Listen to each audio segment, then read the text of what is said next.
मी प्रमोद दामोदर दिवेकर उर्फ भाई दिवेकर.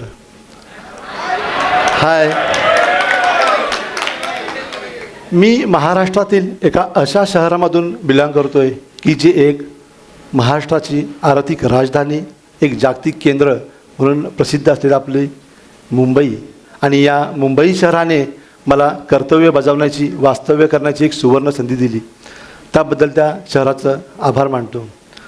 तसा मी मूळ कोकणातला, म्हणजे मी कोकणचो असा. कोकणातील रत्नागिरी जिल्हा आणि त्याच्यातील मंडणगड तालुका हे माझं मूळ गाव. आता रत्नागिरी ही थोर पुरुषांची जन्मभूमी, कर्मभूमी, तसेच निसर्गाचे सौंदर्य लाभलेले आणि निसर्गाचे वरदान लाभलेले महाराष्ट्रातील एक अमूल्य रत्न आहे. म्हणून या जिल्ह्याला रत्नांची खाण म्हणून संबोधलं जातं. कारण की या जिल्ह्यामध्ये अनेक थोर पुरुष, त्याच्यामध्ये डॉक्टर बाबासाहेब आंबेडकर, साने गुरुजी, केशवसूत, महर्षी कर्वे असे महान पुरुष या रत्नभूमीने घडविले आहेत. त्याचबरोबर या रत्नागिरी जिल्ह्यातील महत्त्वाचे ऐतिहासिक वास्तू, त्याच्यामध्ये थिबा पॅलेस, जयगड किल्ला, हिम्मतगड किल्ला अशा सुवर्ण वास्तू इथे पाहावयास मिळतात. त्याचबरोबर नैसर्गिक क्षमता पाहिली तर फळांचा राजा आंबा आणि त्याच्यात विशेष करून हापूस. या हापूस, आंबा, नारळ, काजू, सुपारी यांच्या बहरलेल्या बागा या जिल्ह्यामध्ये पाहावयास मिळतात. या जिल्ह्याची सांस्कृतिक आणि वैशिष्ट्य म्हणजे या जिल्ह्याला एक मोठी पश्चिम किनारपट्टी लाभलेली आहे. त्याचबरोबर या जिल्ह्यामध्ये गरम पाण्याचे झरे आहेत, उन्हवरे, संगमेश्वर या ठिकाणी. तसेच वेळास या ठिकाणी कासव संशोधन केंद्र आहे, म्हणजे टॉर्टॉईज फेस्टिवल, जे दरवर्षी पाहावयास मिळतं आणि अनेक जातीचे तिथे टॉर्टॉईज पाहावयास मिळतात. हे थोडक्यात सांगायचं झालं तर रत्नागिरी हे एक अतिशय सुंदर आणि चांगलं नैसर्गिकदृष्ट्या संपन्न असा एक जिल्हा आहे. म्हणून याला रत्नांची खाण म्हटलं जातं. आणि याच रत्नभूमीतील मी एक छोटासा रत्न आहे. भारतरत्न डॉक्टर बाबासाहेब आंबेडकर यांचं मूळगाव आंबडवे हे माझ्या घरापासून फक्त 16 किलोमीटरवरती आहे, म्हणजे अर्धा तासावरती. मी अनेक वेळा NCC मार्फत येथे श्रमदान केलं आहे, याचा मला सार्थ अभिमान आहे. मी महाराष्ट्र पोलीस दलामध्ये गेल्या 17 वर्षापासून सेवा बजावतो आहे. यामध्ये मी अनेक कमांडो कोर्स केले. त्यामध्ये QRT म्हणजे क्विक रिस्पॉन्स टीम, त्याच्यानंतर अँटी नक्षल कमांडो. इथे बरेच जण गडचिरोली गोंदिया जिल्ह्यातले असतील, आहेत ना? गडचिरोली गोंदिया तिथे नक्षलवाद हा प्रकार चालतो आणि या नक्षलवाद विरोधात मी अँटी नक्षल ऑपरेशनमध्ये सहभागी घेऊन तुमच्यासमोर आज इथे जिवंत आहे. सध्या मी SPU म्हणजे special protection unit, state intelligence या डिपार्टमेंटमध्ये काम करतो आहे. त्यामध्ये महाराष्ट्र देशातील तसेच देशाच्या बाहेरून येणारे इतर देशातील जे मोठे VVIP पंतप्रधान, राष्ट्रपती यांचं SPG कमांडो म्हणून मी सध्या कर्तव्य बजावतो आहे. यामध्ये मी आपले CM म्हणजे मुख्यमंत्री, उपमुख्यमंत्री, महाराष्ट्रातील एक प्रसिद्ध अभिनेता सलमान खान, शाहरुख खान, हे भाभाचे होमिओपॅथीचे जे ट्रॉम्बेचे जे संचालक, डायरेक्टर यांचं देखील मी कर्तव्य बजावलं आहे. माझी पत्नी प्रांजल ही ठाणे जिल्हा परिषदला आरोग्य विभागात कार्यरत आहे. ही झाली माझी पर्सनल माहिती. आता मी तुम्हाला सुरुवातीला 3 असे सुंदर प्रश्न विचारणार आहे. मला उत्तर सर्वांकडून अपेक्षित आहे, ज्यांना लागू असतील त्यांच्याकडून. प्रश्न पहिला असा आहे, यामध्ये जे उपस्थित आहेत किती जणांनी खरं प्रेम केलं आहे? प्लीज हात वर करून मेजॉरिटीमध्ये उत्तर पाहिजे. शाबास, प्रेमवीर आहात तुम्ही, प्रेमवीर. प्रश्न क्रमांक 2 आहे बघा, किती जणांनी त्यांच्या प्रेम असणाऱ्या व्यक्तीबरोबर लग्न करून कुटुंब स्थापन केलं आहे? नशीबवान तुम्ही, नशीबवान. अब है उनकी बारी जिसमें थी हमारी भी सवारी. प्रश्न क्रमांक 3 आहे, त्यामध्ये किती जणांनी खरं प्रेम केलं आणि त्यांना त्या व्यक्तीबरोबर लग्न करायचं होतं, पण ती किंवा तो सोडून गेला, धोका दिला किंवा ब्रेकअप झालं म्हणून ते शक्य झालं नाही? बघूया किती आहे. ठीक आहे. नक्कीच तुम्ही एक छोटा तरी 2 पानाचा इतिहास घडवणार हा. प्रश्न क्रमांक 4 तुम्हाला विचारणार होतो, पण त्याचं उत्तर कोणीही देणार नाही याच्यामध्ये, जरी माझ्याकडे असतं तरी देखील. कारण प्रश्न 4 असा आहे, तुम्हाला जाता आता सांगून जातो. यामध्ये किती जणांनी आपल्या प्रेम असणाऱ्या व्यक्तीला धोका दिला आहे? कोण उत्तर देईल? म्हणून ठीक आहे. तर मूल मुद्द्याकडे. माझा आजचा विषय आहे पॉझिटिव्ह थिंकिंग, म्हणजे सकारात्मक विचार. माझ्या आयुष्यामध्ये मी पॉझिटिव्हमधून निगेटिव्हमधून पॉझिटिव्हमध्ये कसा आलो ना, ते तुम्हाला थोडक्यात सांगतो. माझं ग्रॅज्युएशन पूर्ण झाल्यानंतर मला कोल्हापूरमधील शिवाजी युनिव्हर्सिटी आहे, तिथून मला MSW हा कोर्स करायचा होता. त्यावेळी वडिलांकडे मी त्यावेळेस फक्त फॉर्म भरायला 1500 रुपये मागितले. वडिलांनी मला त्यावेळी नकार दिला. तू तुझं आता बस कर, शिक्षण वगैरे कुठे नोकरी धंद्याचं बघ, नसेल तर माझ्या कंस्ट्रक्शन साईडला येऊन काम कर. पण शिकण्याची ओढ म्हणून मी 2007 साली घरातून फक्त 500 रुपये घेऊन मुंबई गाठली. तिथे मी MAचं ॲडमिशन घेतलं आणि मला HDFC बँकेत नोकरी लागली. तिथे लाईफ इन्शुरन्स डिपार्टमेंट मी सांभाळत होतो. साधारण 2.5-3 वर्षे मी नोकरी केली. पण त्याच दरम्यान रत्नागिरी जिल्ह्यातील जी दाभोळ खाडी आहे, तिथे भारतीय शिपयार्ड म्हणजे शिपिंग कॉर्पोरेशन ही कंपनी आली होती. आणि तेथील ते स्थानिक आमदार दापोलीतील म्हणजे वडिलांचे खास मित्र यांनी मला तिथे नोकरी लावण्याचं आमिष दिलं. त्या आमिषाला मी बळी पडलो आणि HDFCला राजीनामा दिला, गावी आलो. पण झालं उलट. त्यांनी माझ्या जागी इतर जिल्ह्यातील पोरं लावली आणि मला त्यांनी त्यांचा पर्सनल बॉडीगार्ड म्हणून ऑफर दिली, जी माझ्या वडिलांना बिलकुल मान्य नव्हती. ते सरळ म्हटले, कुठे हॉटेलमध्ये भांडी घास, पण ही कामं करू नको. ठीक आहे म्हटलं. मग मी वडिलांच्या कंस्ट्रक्शन व्यवसायाला सामील झालो. पण त्याच वेळेस जी रॉयल्टी असते वाळूवरची ती बंद पडली आणि वडिलांची कंस्ट्रक्शन साईटसुद्धा बंद पडली. नाईलाज असतो मला आमच्याच तालुक्यातील एका ITIमध्ये कॉन्ट्रॅक्ट बेसवर कोपा या ट्रेडला शिक्षक म्हणून शिकवावं लागलं. म्हणजे जेवढे तास नोकरी तेवढंच फक्त पगार. म्हणजे मी HDFCला असताना जेवढा पगार घ्यायचो त्याच्या साधारण 20-25% पण नव्हता पगार. तर मला आयुष्याची चिंता वाटली, कारण की माझे भरपूर निर्णय चुकले होते. आणि अशा परिस्थितीत मी जगत असताना माझ्या आयुष्यात एक वेगळा प्रसंग घडला. मी कॉलेजमध्ये असताना माझं एका मुलीवर खूप प्रेम होतं.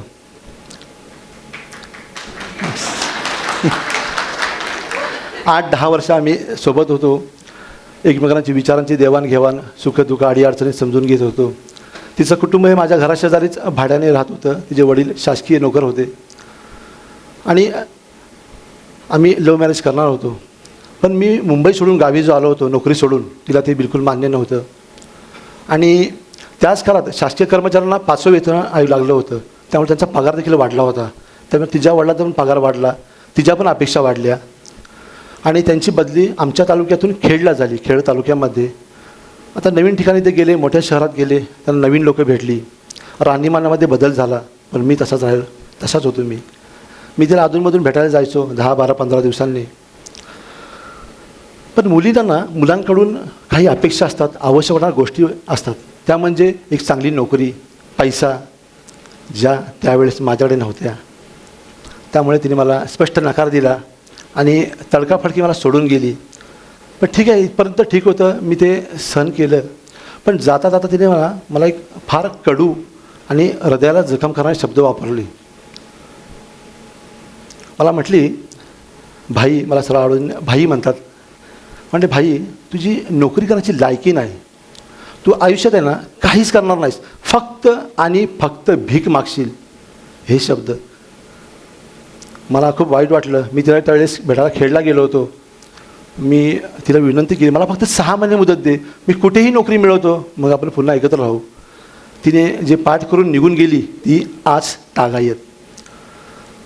मी त्या हलव्या मनाने रडव्या चेहऱ्याने निघालो. दुचाकीवरती होतो मी आणि डोळ्यामध्ये पाणी, मनामध्ये ते विचार घुसमटत होते. आणि अचानक एका वळणावरती मी ट्रकला ओव्हरटेक करताना समोरून दुसरा ट्रक आला आणि मोठ्या अपघातातून वाचलो मी. पण त्या ट्रकद्वारे मला शिव्या दिल्या त्यावेळेस, तुला मारायचं असेल तर मर, पण माझ्या गाडी खाली नको, दुसरीकडे जाऊन जीव दे. एकाच दिवसात 2 प्रसंग घडले. मी तरी निश्चय केला की काय आपण किडामुंग्यासारखं मारायचं आहे, कुत्र्यासारखं रस्त्यावर मारायचं नाही.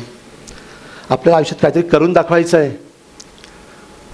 आणि या निश्चयाची माझ्या मनामध्ये एक घट्ट गाठ बांधली आणि मी पुन्हा गाव सोडलं आणि ठाण्याला निघून गेलो. ठाण्यामध्ये माझा मित्र शेखर सावंत होता. त्याच्या फ्लॅटवरती मी राहिलो आणि ठाणे पोलीस मुख्यालयाच्या मैदानावरती मी 2 टाईम पोलीस भरतीचा सराव सुरू केला. मधल्या काळात अभ्यास, कारण तिने मला ते शब्द वापरले होते, भीक मागशील, हे माझ्या मनामध्ये राग द्वेष मस्तानी भरले होते. पण ते शब्द मला ते मैदानावरती सराव करायला प्रेरणा पण देत होते. पण तिच्या शब्दांची नक्कीच परतफेड करायची, तिचा माज उतरवायचा, हे पण मी मनात गाढ बांधली होती. आणि 2010मध्ये मी चांगला सराव, चांगली मेहनत, त्याच्यामुळे पुणे पोलीस दलामध्ये भरती झालो. चांगला पगार मिळायला सुरुवात झाली. त्याच्यानंतर मी वेगवेगळे कोर्स केले, त्याच्यामुळे मला माझं भत्ता वाढत गेला. माझं वयाच्या 30व्या वर्षी लग्न झालं. पत्नी ठाणे झडपीला, दोघांचा चांगला पगार, त्याच्यामुळे नक्कीच दोघांची परिस्थिती आमची चांगली सुधारली. पुण्यामध्ये आम्ही एक चांगलं 2 BHK घर घेतलं, एक 4 व्हीलर घेतली. परिस्थिती खरोखर अतिशय चांगली रुलावर आली होती. पण पत्नी मुंबईत आणि मी पुण्याला डेली अपडाऊन करायची. जवळजवळ 7 वर्ष तिने अपडाऊन केलं. पण आम्हाला 2018मध्ये मुलगा झाला साधारण. हो, मग मला नाईला जास्त बदलून जावं लागलं. मुंबईत गेलो मी, तिथे मला पुन्हा पगार वाढला. मुंबईत तात्पुरतं आम्ही भाड्यानं राहिलो. नंतर आम्ही एक सुंदर असं रुनवाल सिटीमध्ये एक मोठं आणि आलिशान साधारण 1 कोटीच्या आसपास घर घेतलं. एक सुंदर अशी अजून एक मोठी 4 व्हीलर घेतली. आयुष्य मस्त जगत होतो. पैसा येत होता, खर्च होत होता, आणि त्यात वाढलेली EMI, home loan, car loan, personal loan, gold loan. पण हे दिसून येत नव्हते. आणि पैसा येतोय ना, येतोय जातोय, काही देणं घेणं नव्हतं.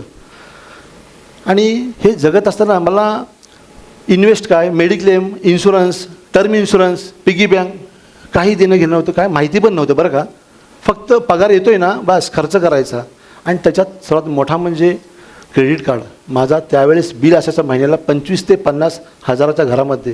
कारण मला एक छोटी वस्तू लागली 100-200 रुपयाची, तरी मी शेजारी डीमार्ट होतं, डीमार्टला जायचो आणि एक वस्तूच्या बदल्यात मी अख्खा ट्रॉली भरून सामान घ्यायचं. बिल 200 रुपये व्हायला पाहिजे, ते 8-9 हजार रुपयाचा टायमाला व्हायचा.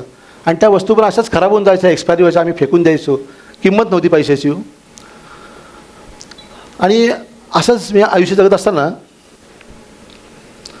मी SPU कमांडोची एक्झाम दिली. 3ऱ्या टर्मला मला 100पैकी 100 मार्क भेटले आणि मला चॉईस म्हणून मुंबई युनिट भेटलं. पगारात अजून 25% माझी वाढ झाली. अजून खूप पैसा आला, पण त्या पैशाला किंमत नव्हती. पण इथेच माझ्या आयुष्याला खरी कलाटणी भेटली SPUमध्ये गेल्यानंतर, आणि माझा PGP हबसोबचा प्रवास सुरू झाला. मी महाराष्ट्रातील एक VIP आहेत, त्यांच्याकडे कर्तव्य बजावत होतो. म्हणजे आत्ताचे उपमुख्यमंत्री शिंदेसाहेब, त्यावेळेस ते CM होते, त्यांच्याकडे मी टीममध्ये होतो. आणि कर्तव्य बजावत असताना आमचे बाकीचे सहकारी आराम करत होते, VIP आमचे रेस्टवर होते. आणि त्यावेळेस आपल्या प्रत्येकाकडे एक वस्तू आहे हातामध्ये, प्रत्येकाची आहे, माझ्या पण आहे, लहान मुलांपासून वयोवृद्ध माणसांपर्यंत. ते म्हणजे आपली आराम हराम करणारी वस्तू, मोबाईल. आणि याच मोबाईलचा मी वापर करत होतो. रील्स बघ, असंच खेळत होतो. आणि ते बघता बघता मला फेसबुकवर एक ॲड दिसली. ते म्हणजे प्रीतम पाटील. ते सांगत होते, तुम्हाला श्रीमंत व्हायचं आहे, तुम्हाला इन्व्हेस्टमेंट करायची आहे, अनावश्यक खर्च कमी करायचा आहे, तर माझ्या फ्री वर्कशॉपला जॉईन व्हा आणि खाली दिलेल्या लिंकवर क्लिक करून सभासद नोंदणी करा. आता फ्री म्हटल्यानंतर काय, आपण एका पायावरच ना तयार. मग आपल्याकडून म्हटलं ना, हा विमान, हा हेलिकॉप्टर फ्री आहे, आपण लगेच घेणार हो. लगेच विचार करणार नाही त्याला किती इंधन लागेल, किती पायलट, किती क्रू मेंबर लागतील, विचार करणार नाही. फ्री आहे ना, घेऊन टाका. फ्री मी पण घेऊन टाकली लगेच. आणि 2 दिवसानंतर सरांचा वर्कशॉप होता तो. आणि पुन्हा मी त्याच VIPकडे होतो. मी VIP त्यावेळी पण रेस्टमध्ये करत होते. पण मला ते सरांचं अटेंड करायचं होतं, सेमिनार ते होतं ते. म्हणून मी पेन आणि डायरी घेऊन लिहायला बसलो. सरांचं लेक्चर सुरू झालं. मी पूर्ण तयारी करून वेपन रेडी करून होतो, कारण की अचानक जर VIP निघाले तर माझा सेशन अर्धवट राहील, मला ही भीती होती. सरांचं सेशन सुरू झालं. त्या सेशनमध्ये मी एवढा गुंग झालो की साईडला माझे इतर सहकारी काय करतायत, आराम करतात, मला काहीच दिसत नव्हतं. तर ते काही मला टोमले पण मारले, अरे दिवेकर सर, मोबाईल सोडून पेन डायरी, अभ्यासाला लागलेले दिसत आहेत. पण त्यांच्या शब्दापेक्षा जे समोर येणारे शब्द होते ना, एवढे प्रभावशाली होते ना, की मला त्यांचा काही फरक पडला नाही. आणि त्यात सर अधूनमधून आहे ना इंग्रजी शब्द बोलत होते. आता इंग्रजी माझं फार कमी संबंध आहे बरं का, मी मराठीचा विद्यार्थी आहे. सरांनी एक शब्द वापरला, गोल रायटिंग. आणि त्याच वेळेस आमच्या एका WTवरती कॉल पडला, टीम अलर्ट VIP मुवमेंट करू शकतात. मला टेन्शन आलं, पण मी विचार केला सरांचे हे जे आहेत ना गोल रायटिंग आहे ना, करायचं काय बघूया म्हटलं. मी 8 ते 10 सेकंदामध्ये मी 10 गोल लिहिले. कोणी इथे असा पट्ट्या आहे का 8-10 सेकंदात 10 गोल लिहिणारा? कोणीच लिहिले नसतील, लिहिणार पण नाही हो. गोल बघायचे, गोल दाखवतो.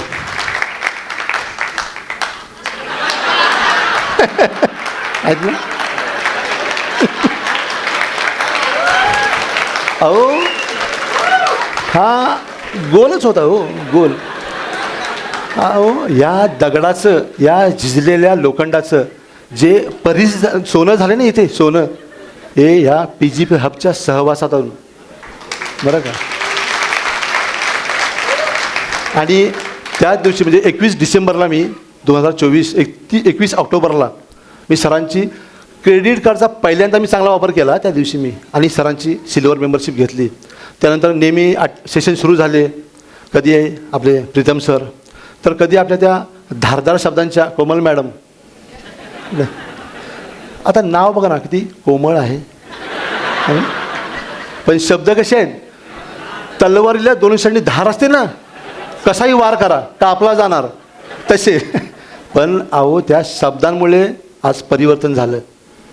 ज्या मनामध्ये अनावश्यक ज्या गोष्टी होत्या, अनावश्यक बाबी होत्या ना, त्या धारदार शब्दातूनच कापल्या गेल्या आणि निघून गेल्यात. त्याच्यानंतर सरांचं गोल्डची मेंबरशिपची हे झाली, सेशन झालं. त्यावेळी मी सरांची गोल्ड मेंबरशिप घेतली. आणि मग माझी आणि माझ्या पत्नीची 1-to-1 मीटिंग झाली. त्यावेळेस कोमल मॅडमने मला आणि माझ्या पत्नीला आम्ही 15 वर्षाच्या सर्व्हिसमध्ये काय केलं आणि नाही केलं, काय करायला हवं होतं याची बरोबर मांडणी करून आमची कानउघडणी केली आहे. तिथून खरी सेविंग सुरुवात झाली. याच्या आधी माझी सेविंग होती फक्त 1032 रुपयाची LIC, जी मला सर्वात मोठी वाटत होती. 1032 रुपये सेविंग करतोय मी. त्याच दिवशी ती बंद केली आणि पहिली SIP जी मला मॅडमनी गोल सेट करून दिले भविष्याचे, त्यानुसार पहिली मी SIP 15,000ची सुरू केली. आणि नंतर सरांचं मी नोव्हेंबरमध्ये डायमंड घेतली. आणि ते पण डायमंड घेतली मी कुठल्याही प्रकारचं फर्स्ट टाईम कर्ज न घेता घेतली, हार्ड कॅश घेतली बरं का. माझा त्याच्यानंतर पोर्टफोलिओ वाढायला सुरुवात झाली.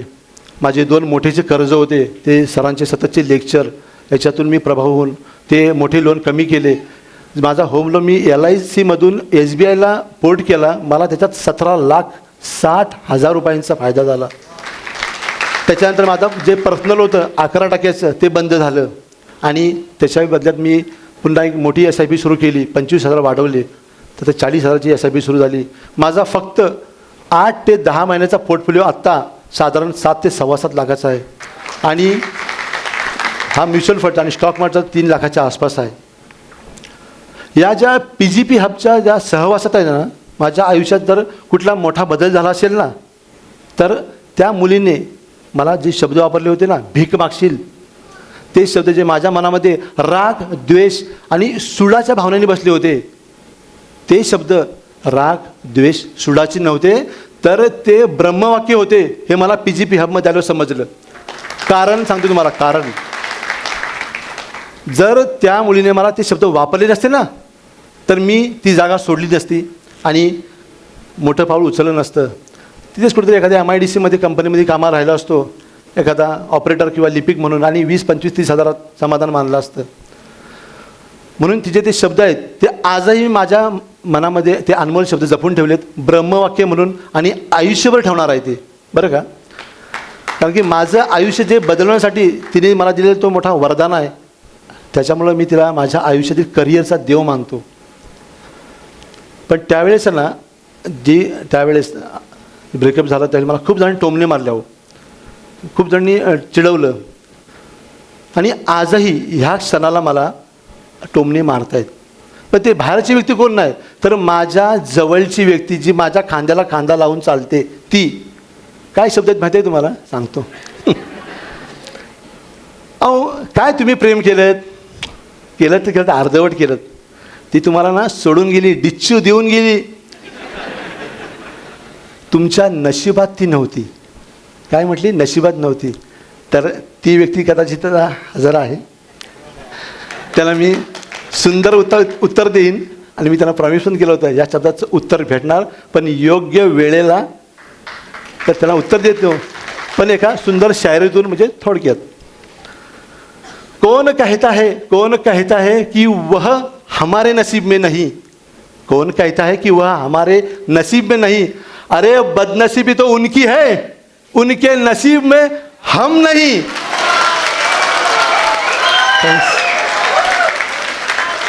हे जे द्वेषाचे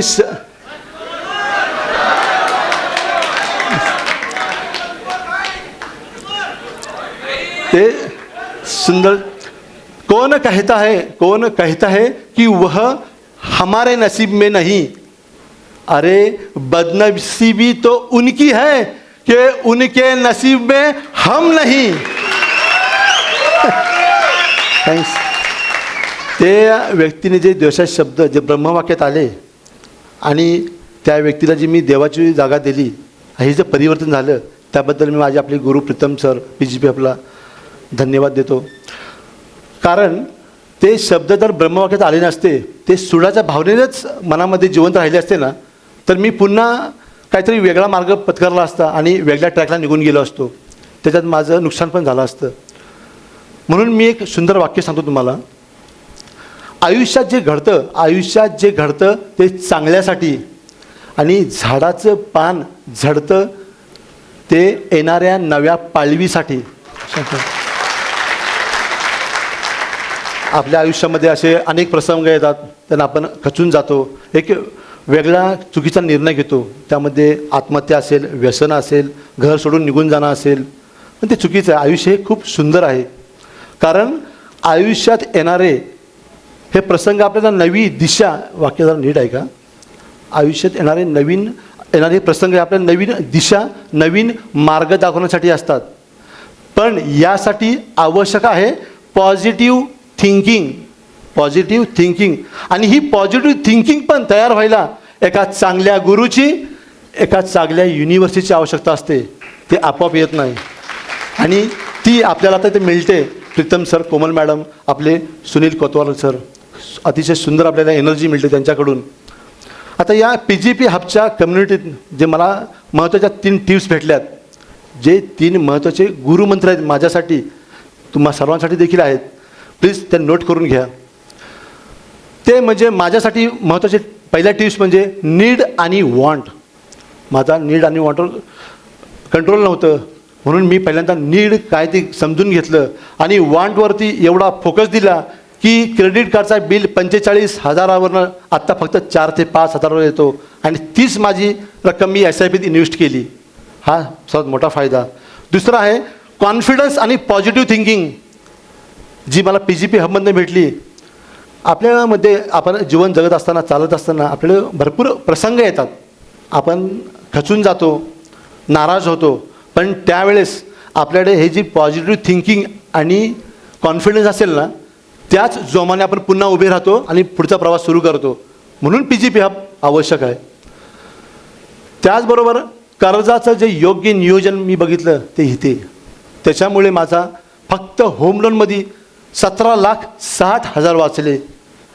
ह्या माझ्या आयुष्यातील सर्वात महत्त्वाच्या टिप्स आहेत, गुरुमंत्र आहेत, ह्या आपल्या सर्वांना देखील कामाला येतील. त्या मुलीने मला भीक मागशील असं हिनवून सोडून गेलेल्या त्या व्यक्तीला, म्हणजे शेवटचं वाक्य असेल कदाचित, व्यवस्थित लक्ष देऊन ऐका. हे माझ्यासाठी आहे, तुमच्यासाठी आहे, नव्हे तर या कम्युनिटीमध्ये जे हजारोच्या संख्येने आपले सदस्य आहेत सर्वांसाठी आहे. आणि या कम्युनिटीमध्ये भविष्यात जे लाखोच्या संख्येने येणारे सदस्य आहेत त्या सर्वांसाठी वाक्य आहेत. सुंदर वाक्य आहे. मला भीक मागशील असं हिनवून सोडून गेलेल्या त्या व्यक्तीला त्यावेळेस हे माहीत नव्हतं की ज्यांचा भविष्याचा गुरु प्रीतम पाटील आहे, अहो ते भीक मागतील? कदापि नाही. अहो त्या परमेश्वराला काळजी ज्याने चोच निर्माण केली, त्याने अन्न पाणी चाऱ्याची पण व्यवस्था केली आहे, पण त्याला मार्ग शोधावा लागतो. अहो त्या परमेश्वराला काळजी ज्याने आमच्यासारखे शिष्य तयार केले, त्यांच्यासाठी प्रीतम पाटीलसारखा एक गुरु पण तयार केला, पण ते शोधावं लागतं. म्हणून संत साहित्यामध्ये श्री ज्ञानेश्वर महाराजांच्या अभंगातील काही सुंदर ओवी आहेत, तुम्हाला ऐकवतो आणि मी रजा घेतो. श्री गुरु सारखा असता पाठी राखा, इतरांचा लेखा कोण करी. श्री गुरु सारखा असता पाठी राखा, इतरांचा लेखा कोण करी. रजयाची कांता काय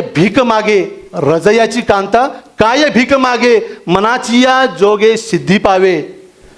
कल्पतरू तलवटी जो कोणी बैसला, काय वाणी त्याला सांगा जोजी. कल्पतरू तलवटी जो कोणी बैसला, काय वाणी त्याला सांगा जोजी. ज्ञानदेव म्हणे तरलो आता उद्धरलो एका गुरुकृपे. धन्यवाद प्रीतम पाटील सर, धन्यवाद. Awesome.